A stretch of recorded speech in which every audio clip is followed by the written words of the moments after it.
Hi everyone, so let's talk about TypeORM. TypeORM first library है, उसके साथ अपन start करते हैं। तो ये अपना कोड सेटअप है, राइट। मैं क्या करता हूँ, इसका एक नया फोल्डर बना लेता हूँ। तो उसी I created 45 day 45, okay. This is all we are learning together and call this is a nest.js TypeORM intro. ठीक है, okay. So first of all, let's get to know what is typo-rm and all. And I will change this to day 45. Everything works. Okay, this is like the very basic code, and we will start adding a database module here. Database. So it will contain all the database modules, entities. यहाँ मैं एक folder बनाता हूँ, domain, where we define all the domains of the application. Let's say कि मुझे user APIs बनानी है, user gate put post delete, तो सारे user controller, user service, user provider, user DTO सब इसके अंदर आ जाएगा। इसके अलावा like course entity, course controller, course service, course module, user entity, user module, user controller, user service, user DTO, everything will be here. और इसके ऊपर आप I mean this is just like a folder structure I always use. domain.module.ts, ये इन दोनों का root module हो गया, और इस डोमेन मॉड्यूल को हम ऐप मॉड्यूल में ऐड कर देंगे। ठीक है, this is how we structure the typical NestJS application. और ये बेस्ट तरीका है, आप डोमेन बनाओ और सारे डोमेन डिफाइन कर दो। शेयर्ड और कोर मॉड्यूल्स भी हो सकते हैं इसके अंदर। शेयर्ड और कोर मॉड्यूल्स को आप बाहर रख लो। शेयर्ड हो गया SRC कोर, जहाँ core components like interceptors, filters, files, middleware core में आ जाएंगे। शेयर्ड के अंदर जो शेयर्ड मॉड्यूल्स आपके एप्लीकेशन के, वो शेयर्ड के अंदर रख सकते हो। डोमेन के अंदर जो रेस्ट एपीआई स्पेसिफिक मॉड्यूल्स है वो डोमेन में डाल दो। ठीक है, this is like a folder structure which anyone can follow. Okay, अब थोड़ा पहले डॉक्यूमेंटेशन पे देख लेते हैं कि क्या क्या चाहिए, right. What is TypeORM? TypeORM is object relational database. It is making our task easier when we are integrating with database. अब मुझे डेटाबेस चाहिए MySQL, Postgres, MS SQL, AWS Aurora, जो भी RDS बेस्ड डेटाबेस है ना, जहाँ relational database है, उनको इंटीग्रेशन करने के लिए बहुत इजी मीडियम। ठीक है, अपन नेस्ट.js सिंपल एप्लीकेशन इंस्टॉल करते हैं। नेस्ट CLI से you can bootstrap a simple app. उसके बाद कौन कौन सी एप्लीकेशन, कौन कौन सा मॉड्यूल हमको चाहिए? नेस्ट.js टाइपोआरएम, ऑब्वियसली वी नीड दैट। ये एक मॉड्यूल है जो हमको इंटीग्रेशन प्रोवाइड करेगा। बाकी लाइब्रेरी डिपेंड करती है, हम पोस्टग्रेस से जाना चाहते हैं, PG मॉड्यूल इंस्टॉल कर लो। MySQL के लिए MySQL 2 इंस्टॉल कर लो।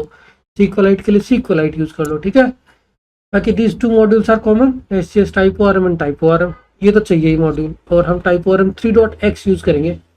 कुछ पुराने प्रोजेक्ट में टाइपोआरएम 2.x भी है, क्योंकि अब बहुत ब्रेकिंग चेंज है उसके अंदर। तो PG, Postgres, MySQL, SQLite, in memory SQLite database. तो अब आपकी मर्जी है, आप क्या यूज करना चाहते हो। हम एक एक एग्जांपल ले लेंगे सबके साथ, SQLite, MySQL और पोस्टग्रेस। अब इसके लिए भी हमको एक डॉकर सेटअप करना पड़ेगा, डॉकर कंटेनर। ऐसा तो नहीं कि मैं पोस्टग्रेस इंस्टॉल करूंगा MySQL on my Mac. We can just use एक डॉकर कंटेनर बनाया, डॉकर कंपोज अप, पोस्टग्रेस मिल गया हमको, MySQL मिल गया, SQLite मिल गया। ठीक है, now next thing is initializing the root module. जो सेम चीज आपको नेस्ट.js की वेबसाइट पे मिलेगा, how to bootstrap a module. अब देखो क्या क्या हुआ है, NestJS provides these helper modules by itself, like NestJS TypeORM, NestJS cron, NestJS की खुद के इंटरनल कोर मॉड्यूल्स है, नेस्ट.js लॉगर, नेस्ट.js कॉन्फ़िग। तो आपको अलग से कोड लिखने की जरूरत नहीं है। These are NestJS itself is providing these helper modules, NestJS TypeORM. तो अब टाइपोआरएम मॉड्यूल्स इनिशियलाइज करना पड़ेगा, and we need to pass the database credentials. Credentials का मतलब क्या हो गया? टाइप पोस्टग्रेस, मतलब ये MySQL भी हो सकता है, SQLite भी हो सकता है। What is the user name, password, host of the database. ठीक है, तो अपना होस्ट हो गया लोकल होस्ट, पोर्ट 5432 जहाँ पोस्टग्रेस रनिंग है, यूजर नेम, पासवर्ड, डेटाबेस और एंटिटीज और सिंक्रोनाइज। तो ये टिपिकली कुछ भी डेटाबेस हो, SQLite हो, वो इन मेमोरी डेटाबेस है। MySQL, MS SQL और पोस्टग्रेस, सबके लिए सेम चीज हमको चाहिए। Type can be MySQL, SQLite। Host, where the database is running, the host of the database, port, username, password और डेटाबेस का नाम।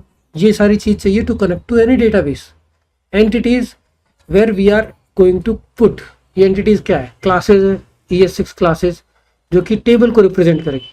हम ORM क्या है, ORM what is ORM, object relational mapping, मतलब जो टेबल से उसको मैं क्लासेस के रिप्रेजेंटेशन में कोड के अंदर लिखूंगा। तो जैसे ये सोर्स है, यहाँ पे कोर डोमेन लिखा था मैंने कोर्स, तो यहाँ पे मैं क्या बनाऊंगा, course dot entity dot TS,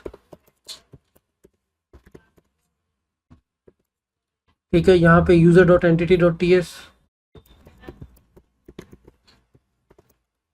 ठीक है। तो what these entities will contain, entity is simple है क्लास रिप्रेजेंटेशन, जैसे इसके अंदर क्या किया हुआ है। अब इसके अंदर एनोटेशंस देखो आप, ये टाइप ORM से इनबिल्ट है, अपन we can install a type ORM also all these modules. हम पहले पोस्टग्रेस के साथ देखते हैं सारी चीजें। I think I need to do pnpm add in this folder, open in the integrated terminal, and I need to install, ये तीनों मॉड्यूल इंस्टॉल कर लो, अपना काम हो जाएगा। Expected wait, let me install pnpmi first at the root module.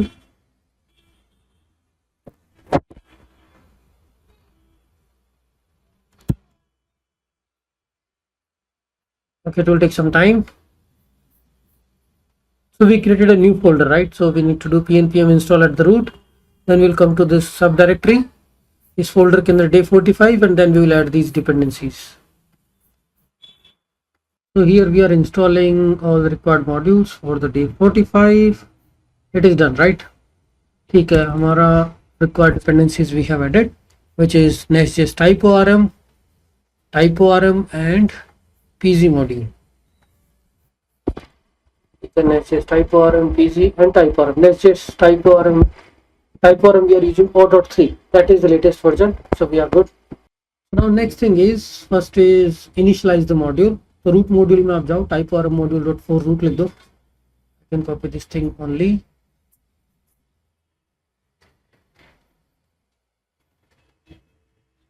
We can just do this thing. This is a static initialization because I'm not passing the environment variables like the pool database credentials through config module. अब इसमें भी difference you will get to know. Currently I'm just doing is type ORM module we can get from here, ठीक है। I'm passing everything here. This is the static initialization of type ORM module. Zoom कर देते हैं इसको, ठीक है। This is the first thing. Now what is the second thing we need to do is, second thing, create some entity inside like source user entity, ये user entity बनाया, and then app module, inside app module initialize the type ORM module, ठीक है। And wherever you are using this entity, you just need to register that user entity to the type ORM. So type ORM will know that okay, user is entity somewhere created, and now I can run some operations over it.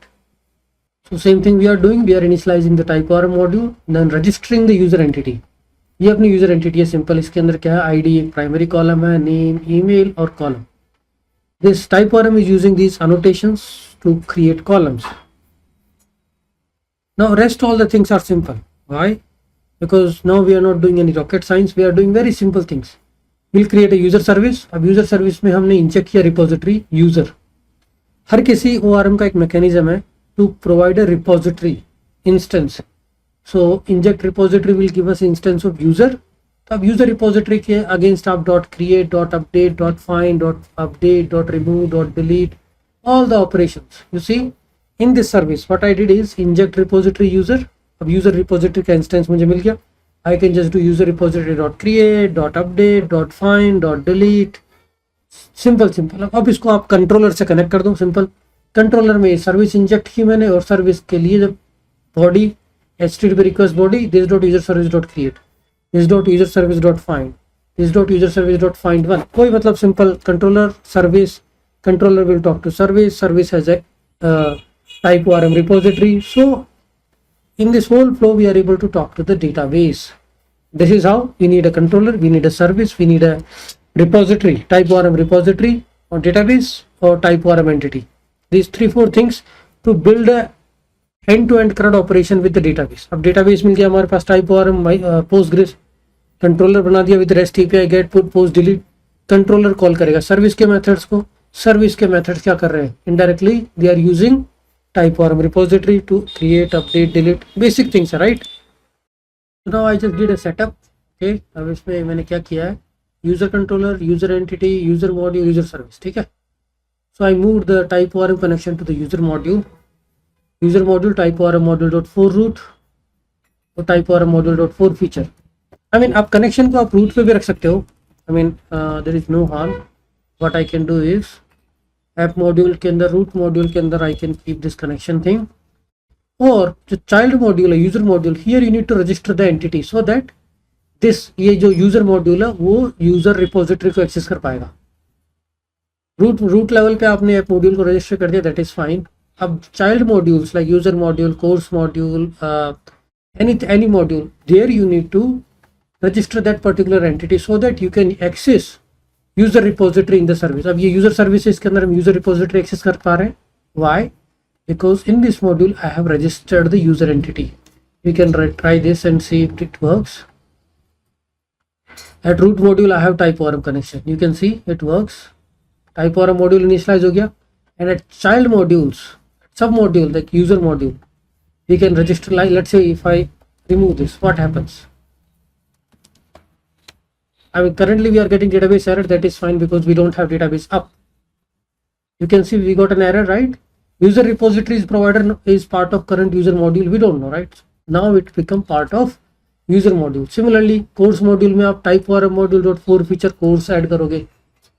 Okay, this is the important thing. आप type ORM connection को एक root module पर रख सकते हो इसको, but सब modules में आपको type ORM module.4 feature you have to register that entity so that your child modules can access user repository, course repository, feature repository, any entity repository. ठीक है. So this is the basic introduction कि भाई controller service आपको आता है. Service में हम क्या चेंज करेंगे? रिपोजिटरी इंजेक्ट करेंगे. रिपोजिटरी में क्रिएट, फाइंड वन, ये सब हेल्पर मेथड्स है टाइप ORM के.